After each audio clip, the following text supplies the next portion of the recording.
Selamat datang di channel Cuplikan Horor, channel yang akan menemani kalian dengan kisah-kisah horor yang ada di Indonesia. Kali ini kita akan membawakan kisah mengerikan yang berjudul Rumah Singgah, penuh kejadian-kejadian janggal di dalamnya. Tonton terus ceritanya, yang datang tidak akan pernah kembali. Sebelum lanjut ke ceritanya, jangan lupa untuk menekan tombol like and subscribe. Hidupkan juga lonceng notifikasinya biar tidak ketinggalan cerita-cerita terbaru dari channel Cuplikan Horor. Langsung saja kita menuju ke ceritanya.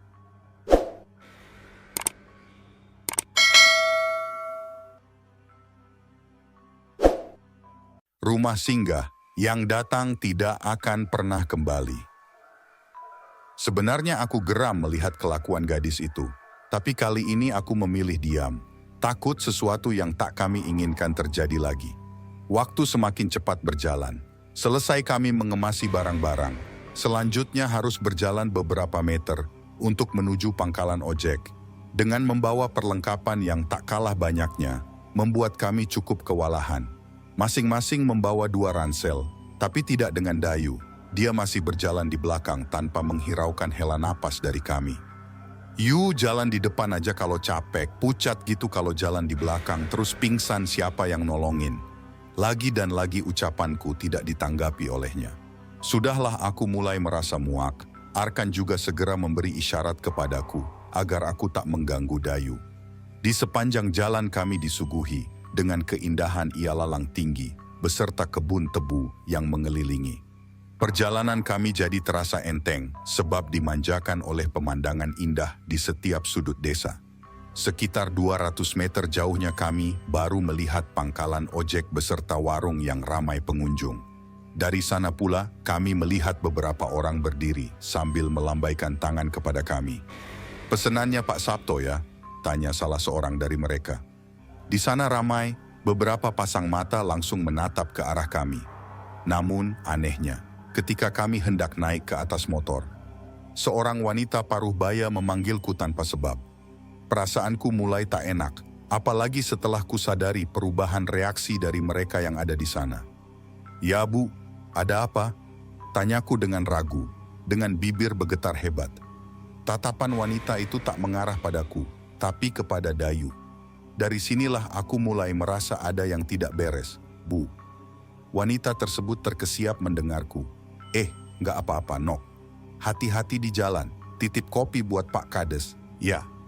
Sambil mengulurkan sebungkus kopi hitam kepadaku, tanpa harus membayar. Tentu saja aku merasa janggal dengan sikap wanita itu. Terlebih saat dia terkejut mendengarku. Rasanya ada sesuatu yang ditutupi dari kami. Sepanjang jalan aku tak henti memikirkan hal tersebut. Motor yang kami kendarai sudah melaju dengan pelan melewati barisan kebun tebu yang seolah tak berujung. Di atas motor aku pun hanya terdiam, menahan nyeri perut yang belum terobati sedari tadi. "Mbak, saya cuma pesan selama kalian di sini selalu jaga sikap. Kemanapun selalu ucap salam, karena kami percaya leluhur yang menjaga desa selalu memperhatikan tiap orang yang datang." Dengan mata melotot, aku terkejut mendengar ucapan ojek tersebut. Walau hanya menyampaikan pesan, tapi aku merasa bahwa dia mengucapkan karena ada maksud tertentu. Entah mengapa, sejak kami tiba di sana kejadian ganjil tak henti-henti menghampiri. Dengan senyum getir aku hanya mengangguk seraya menjawab ucapannya. "Iya Pak, terima kasih sudah diingatkan." Perjalanan kami memakan waktu lebih lama setelah masuk ke desa. Selain karena jalanan yang tak rata, juga karena genangan air yang sulit dilalui oleh kendaraan roda 2. Bahkan kami butuh waktu sekitar 30 menit untuk benar-benar keluar dari kebun tebu. Langit biru mulai memudar warnanya, berganti dengan jingga dengan sorotan sang surya yang tak lagi bersinar terang. Menandakan waktu senja mulai tiba, bersamaan dengan kami yang baru saja sampai ke rumah Pak Sabto, yang tak lain adalah kepala desa. Kedatangan kami disambut dengan hangat olehnya juga beberapa warga yang berkumpul di sana. Kami sungguh dimanjakan dengan sikap ramah beserta jamuan yang disediakan. Tentu saja perutku yang terasa nyeri mulai terobati. Sebagai ketua kelompok, Aku berbincang lebih banyak mengenai program kerja yang akan kami lakukan di desa kurang lebih 3 bulan ke depan. Waktu yang cukup untuk sekadar membantu progres perbaikan desa yang sudah berjalan sebelumnya. Di sela-sela perbincangan kami, aku teringat akan sesuatu. Pak, mohon maaf, tadi saya dapat titipan dari ibu warung di kebun tebu. Katanya sih buat Bapak. Sambil menyodorkan bungkusan kopi yang tadi diserahkan oleh wanita parubaya. Pak Sabto mengerjap, dia tampak bingung dengan apa yang kuberikan. Terima kasih nih mas. Teman-temanmu itu tunggu di sini dulu, biar Bapak buatkan sesuatu. Dengan gugup, Pak Sabto segera berjalan cepat meninggalkanku. Perasaanku semakin buruk, tapi tak mungkin aku memperlihatkan hal itu di depan teman-temanku. Meski aku bisa membaca raut wajah mereka yang kebingungan seraya bertanya-tanya. Tak lama kemudian Pak Sabto kembali dengan membawa nampan berisikan 6 gelas kopi di atasnya. Aku segera menebak bahwa kopi itu adalah pemberianku tadi, entah betul atau tidak. Namun, firasatku mengatakan demikian. Beberapa dari kami sempat menolak, tapi tak enak juga dengan Pak Sabto. Mau tidak mau, kopi yang telah dihidangkan segera kami teguk sampai habis. Pahit sekali rasanya. Bahkan baru kali ini aku merasakan kopi yang begitu pahit menekak kerongkonganku. Terlihat dari reaksi wajah kami yang tampak getir. Kopi itu memang terasa begitu pahit di lidah, tapi tidak dengan reaksi yang ditunjukkan oleh Dayu. Dia tak menghabiskan kopinya, tapi tak berkata bahwa kopi itu pahit juga. Melihat Dayu kami jadi bertanya-tanya, apa memang dia begitu irit bicara? Pak Sabto juga heran melihat Dayu. Wajahnya datar, bibirnya pucat, matanya teduh tapi kosong, seakan Dayu hanya raga tanpa nyawa. Kumandang adzan maghrib mulai terdengar. Kami bergegas mengemasi barang untuk pergi ke rumah singgah yang akan kami tempati untuk sementara waktu di sana. Kami mulai berjalan keluar dari rumah Pak Sabto dan langsung disuguhkan dengan perkebunan pisang yang menghimpit jalan setapak di samping rumahnya. Kurasa jalanan ini akan membawa kami menuju tempat yang tak kalah seram dari kebun tebu yang tak berujung. Apalagi jalanan begitu gelap tanpa penerangan. Meski cahaya rembulan mampu menembus pepohonan, tapi tetap saja tak cukup untuk menerangi jalan yang kami lalui. Di sisi kiri terdengar suara aliran air yang begitu deras, memanjakan telinga. Sambil berjalan, Pak Sabto juga menjelaskan tata letak desa agar kami tidak tersesat saat hendak pergi dari sana. Hari semakin gelap, perkebunan pisang pun selesai kami lewati. Berganti kembali dengan perkebunan tebu yang menjulang tinggi. Memang desa itu tampak indah kalau siang, berbeda dengan malam. Semakin sepi, jarang ada warga yang berlalu lalang, bahkan dengan jalanan yang tanpa penerangan. Aku saja tidak bisa membayangkan betapa ngerinya jalanan desa kalau dilewati malam hari. Pak, sepertinya desa ini pemasok tebu, ya? Pertanyaan itu terdengar dari balik badanku, itu Arkan yang bertanya. Pak Sabto yang berjalan di sampingku hanya mendengus pelan. Ya, begitulah, nak. Oh ya, posko KKN di desa sedang direnovasi, sementara tinggal di rumah Pak Toyo dulu, ya. Ucap Pak Sabto, sembari menunjuk ke arah rumah yang begitu megah, berada tepat di tengah-tengah kebun tebu.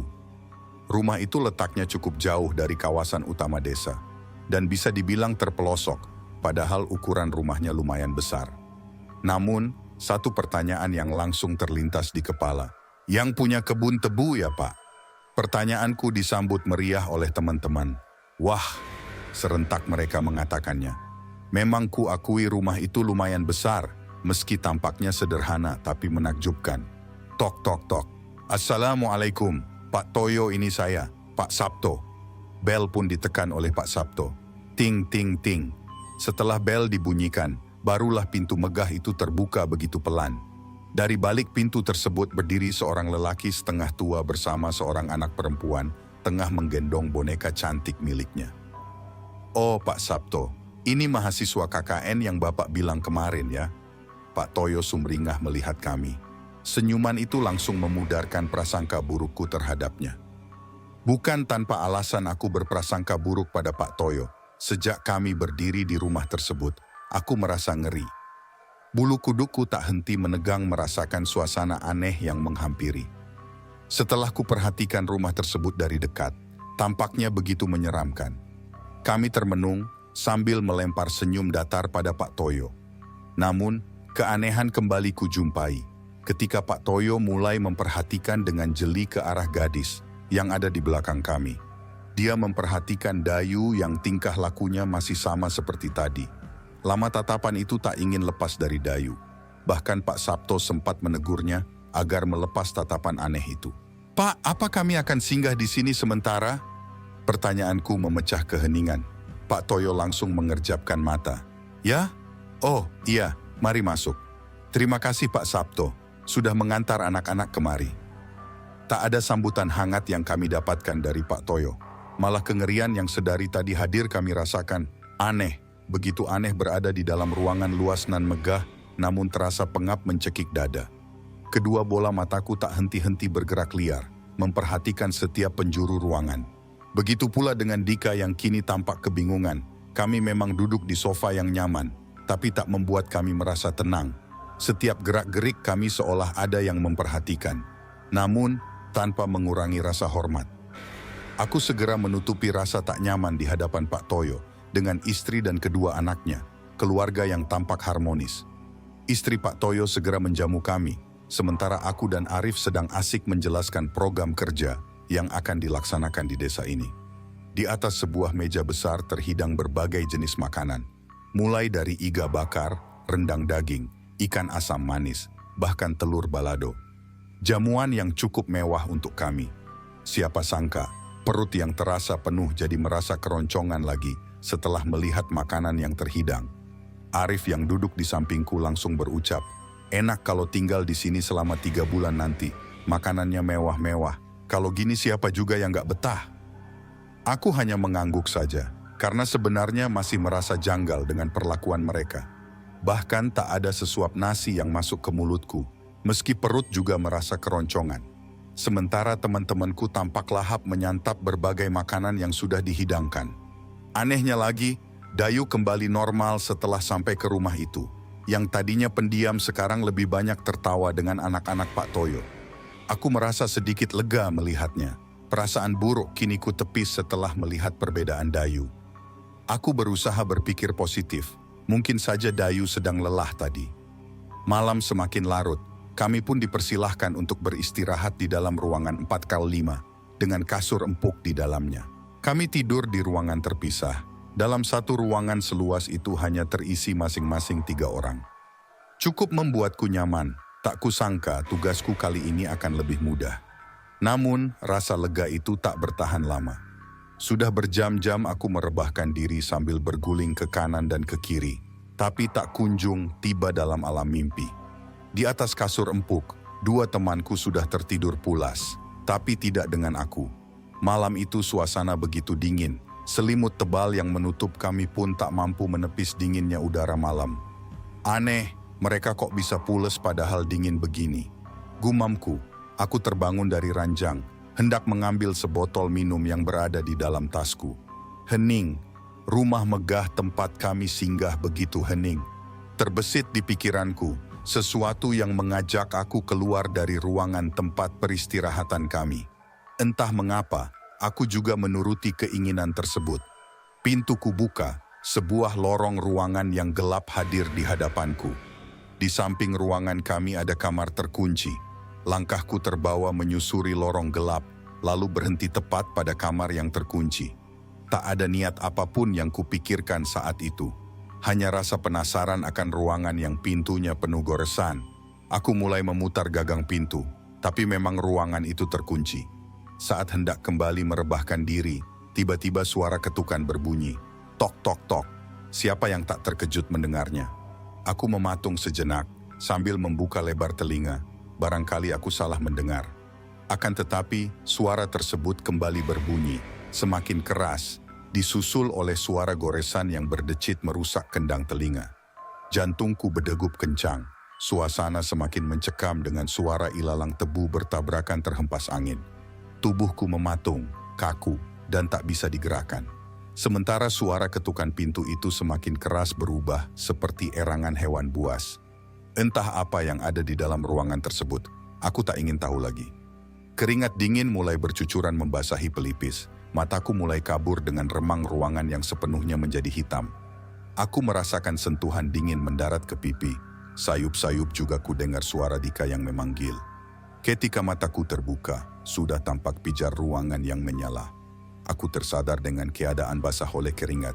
Napasku tak teratur seolah berlari puluhan kilometer jauhnya. Aku sudah terbaring di atas kasur empuk lagi. Dengan dikelilingi teman-temanku yang tampak panik, tak tahu apa yang telah terjadi denganku. Sampai aku terbaring lagi di ruangan itu. Kecapekan itu, kamu tadi belum makan kan? Suara halus hadir di antara kami. Itu Bu Imah, istri dari Pak Toyo. Sebenarnya aku masih bertanya-tanya apa yang telah terjadi. Akan tetapi Rima memberi isyarat untuk aku diam sementara waktu, sebab Bu Imah sedang menghampiriku. Dia membawakan semangkuk sup daging dengan segelas air yang tampak menggiurkan. Namun, aku tetap tak mau menerima makanan itu, apapun alasannya. Sudahlah, makan saja dulu, nanti sakit loh. Bu Imah masih menemani kami sambil terus membujuk. Tatapannya kini berbeda, aneh, seperti menyimpan dendam padaku. Namun, raut wajahku dengan mudah terbaca oleh Dika. Bu, biar kami saja yang urus nih Mas, maaf merepotkan malam-malam. Ucapan Dika langsung diiyakan oleh Bu Imah.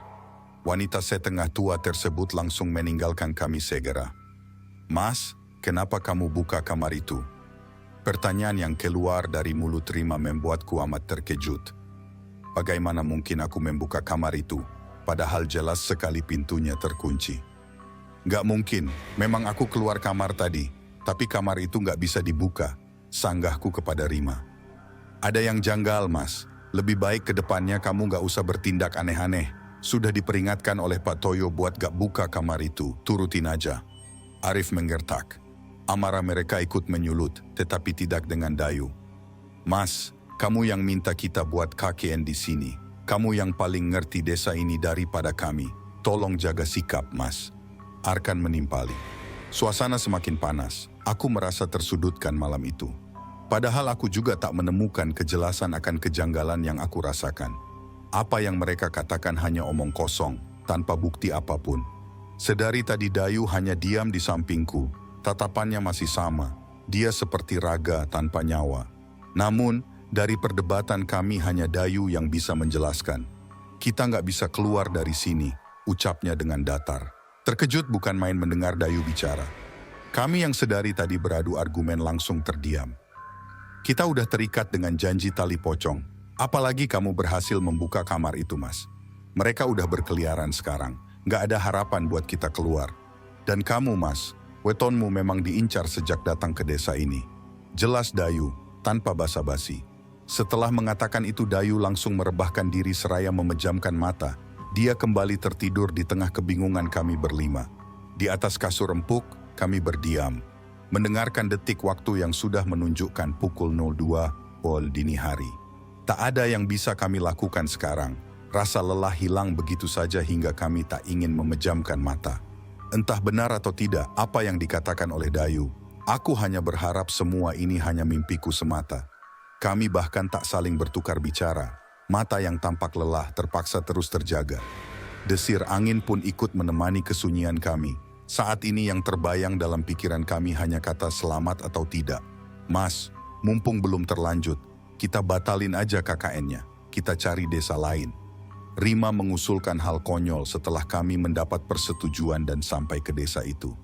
Aku pun menolak. Bagaimana yang terjadi itu adalah bagian dari risiko yang kami ambil. Gak bisa gitu, Ma. Kita minta pindah ke posko aja. Raut wajah frustasi tergambar dari kami. Raga yang lelah bergelut dengan kekhawatiran yang nyata. Entah bagaimanapun caranya, aku harus membawa mereka keluar dari rumah tersebut. Dik, apa maksudnya janji tali pocong? Gemetar aku menanyakan hal itu kepada Dika. Dika hanya menoleh pelan sambil mengeritkan dahi. Pesugihan tali pocong, aku sudah curiga saat kita dibawa kemari. Rumah semegah ini berada di tengah-tengah kebun tebu dan jauh dari kawasan utama desa. Menurutmu apa tujuannya? Kami tersentak mendengar pernyataan Dika. Biar kita nggak semudah itu kabur dari sini, tanya Arkan. Aku dan Rima pun menyimak perbincangan mereka dengan saksama. Mungkin saja malam ini juga kami bisa menemukan jalan keluar. Ya, kita bisa pindah posko atau keluar dari desa sekalipun, tapi jiwa kita udah terikat sama janji mereka, percuma. Kalaupun bisa, hanya ada satu cara. Dika mulai menghela napas panjang, mengorbankan nyawa. Nyawa siapa? Henning, tak ada jawaban. Sekitar 2 menit lamanya Dika tampak berpikir keras. Urat pada wajahnya tercetak tebal, dengan dahinya yang mulai mengerut tajam Nimas, atau beberapa di antara kita.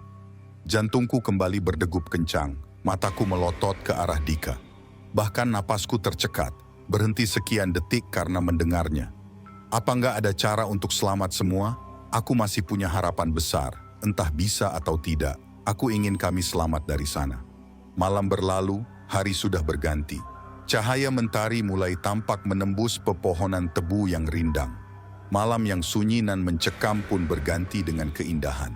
Apa yang kulihat saat pagi berbanding terbalik dengan malam tadi. Seolah malam yang mengganggu kami tak pernah hadir. Kami memutuskan untuk singgah sebentar, selain sebagai formalitas juga untuk mencari informasi ke warga setempat mengenai keresahan yang kami alami. Dengan mata berat dan tubuh yang lemah, kami terpaksa menjalankan tugas hari pertama, meski lelah semakin terasa. Kali ini aku harus pergi bersama Arkan, sedangkan Rima bersama Arif, dan Dika bersama Dayu. Kami berpencar untuk menjalankan tugas di masing-masing bidang yang sudah aku atur tempo hari. Arkan, ceritain dong apa yang aku lakuin malam tadi. Aku membuka obrolan dengan penuh kekhawatiran. Arkan yang berjalan di sampingku juga demikian. Aku yang pertama kali dengar kamu teriak, Mas. Gak lama setelah itu aku keluar kamar. Ternyata kamu kesurupan, mana posisinya udah masuk ke kamar yang dilarang itu. Beber Arkan. Terkejut bukan main mendengarnya. Aku mematung sebentar sambil mencoba mencerna apa yang dia bilang. Aku nggak ngerasa masuk ke sana, pintunya kekunci. Malah aku dengar suara erangan sama cakaran dari dalam kamar itu. Nggak mungkin aku masuk ke sana kan, bantahku kepada Arkan. Namun, Arkan hanya tersenyum getir ke arahku. Yang kamu alami dengan yang aku lihat berbeda, Mas. Nyatanya emang kamu masuk ke dalam sana.